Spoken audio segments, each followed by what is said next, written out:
আজকে আমি আম্মুরে বলতেছিলাম আম্মু ঝুরা মাংস খাওয়াইবা না, তখন আম্মু বলতেছে কেমনে খাওয়াই, যা মাংস রানছিলাম সব তো খাইয়া শেষ করে ফেললি। তখন আমার একটু মন খারাপ দেখে আম্মু বলতেছে আচ্ছা যা ঝুরা মাংস আলাদা করে তোর জন্য রান্না করে দিই। আমি যদিও একটু অবাক হয়েছিলাম যে তরকারির রান্না ছাড়া কেমনে রান্না এত জলদি ঝুরা মাংস। অমনি দেখি আম্মু শিলপাটা নিয়ে মাংসগুলো ছেঁচা শুরু করে দিচ্ছে, এরকম করে থেতো করে নিতেছিল মাংসগুলোকে। এইভাবে করলে নাকি মাংসগুলো দ্রুত রান্না হয় আর ঝুরা ঝুরা করতে ইজি হয়। তো এইভাবেই দেখলাম হালকা হালকা সবগুলা মাংস থেতো করে নিল আর তারপর সবগুলা মাংসের পিস পাতিলে নিয়ে আসছে। এবার সবগুলো মশলা একে একে মিক্স করে নিতেছে। ওই যে সব ঘরোয়া মশলা, হলুদ গুঁড়া, মরিচ গুঁড়া, ধনিয়া গুঁড়া, লবণ, তারপর জিরা গুঁড়া, গরম মশলা গুঁড়া, আদা রসুন বাটা, মাংসের যা যা মশলা আছে সবই একটু একটু করে দিয়ে দিছে, সাথে একটু গরম মশলাও দিছে, আস্ত গরম মশলা। আর এবার একটু তেল দিয়ে সুন্দর করে হাত দিয়ে মাখাই নিছে আর তারপর পরিমাণ মতো পানি দিয়ে দিবে। মশলাগুলা কিন্তু পরিমাণ মতোই দিছে, এত বেশি করে দেয় নাই। আর এই যে পানি দিয়ে দিল। এবার এইভাবেই মাংসটাকে রান্না করতে হবে, প্রায় 40 মিনিট তো লাগেই চুলায় যদি রান্না করতে যায়। আপনারা চাইলে কিন্তু কুকারেও রান্না করে নিতে পারেন। কুকারে মাংস রান্না করাটা কিন্তু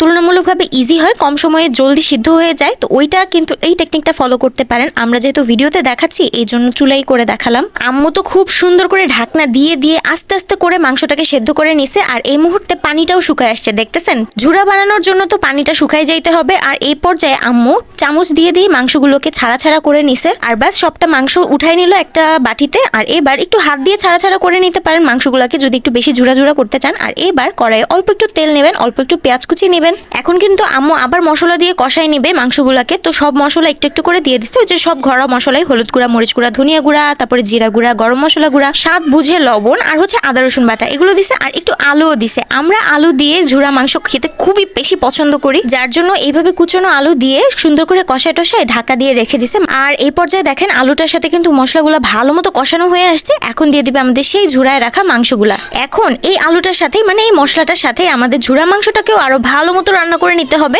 এই কারণে করবেন কি, প্রথম দিকেই মাংসটা রান্না করার সময় মশলাগুলো অল্প অল্প দিবেন, আর এই পর্যায়ে মশলা কষানোর সময় মশলাগুলো অল্প অল্প করে দিবেন, তাহলে ব্যালেন্স হয়ে যাবে। আর কি যে ঘ্রাণ ছুটতেছিল, মাংসগুলো জাস্ট রান্না হচ্ছে আর সেই ঘ্রাণ ছুটতেছে। আমি তো অস্থির হয়ে যাচ্ছিলাম কখন রান্না হবে আর আমি খেতে বসবো, তাড়াতাড়ি রান্না করো। আর এই পর্যায়ে দেখেন মাংসগুলো সুন্দর ভাজা ভাজা হয়ে আসছে না, বাস এখনই উঠাই নিবে। আমাদের ঝুরা মাংসটা কিন্তু প্রপারলি হয়ে গেছে। আপনারা চাইলে আরো বেশি ভাজা ভাজা করতে পারেন, একদম কড়কড়া হয়ে যাবে, কিন্তু সেটার দরকার নাই। ভাত দিয়ে খাইতে হলে একটু নরম নরম রাখাই ভালো। এখন থেকে ঝুরা মাংস খাওয়ার জন্য আর তরকারি বাঁচায় রাখতে হবে না, তরকারি জাল দিতে দিতে ঝুরা মাংস বানানো লাগবে না। এইভাবে ইনস্ট্যান্ট ঝুরা মাংস বানায় ফেলতে পারবেন, অথেন্টিক টেস্ট হবে, এত বেশি মজা। আমি যে রেসিপিটা দেখে এত বেশি খুশি হয়েছি, এখন থেকে আর ঝুরা মাংস খাওয়ার জন্য মাংস বাঁচায় রাখতে হবে না। এইভাবে ইনস্ট্যান্ট আম্মু বানায় খাওয়াইতে পারবে। আম্মু তো আমাকে বানায় খুশি করে ফেলছে একদম। আমি যে চাও মাত্রই আম্মু আমাকে রান্না করে খাওয়াই দিবে আমি তো ভাবিও নাই। খেতে এত বেশি মজা হয়েছিল, জাস্ট ওয়াও। এই রেসিপিটা ফলো করে আপনারা খুব দ্রুত কুকারে সিদ্ধ করে কিন্তু ঝুরা মাংসটা বানায় ফেলতে পারবেন। আর এখন দেখেন আমি খেয়ে কিন্তু খুব মজা পেয়েছি। আমার রান্না বাড়া শেষ, এখন আমি চললাম।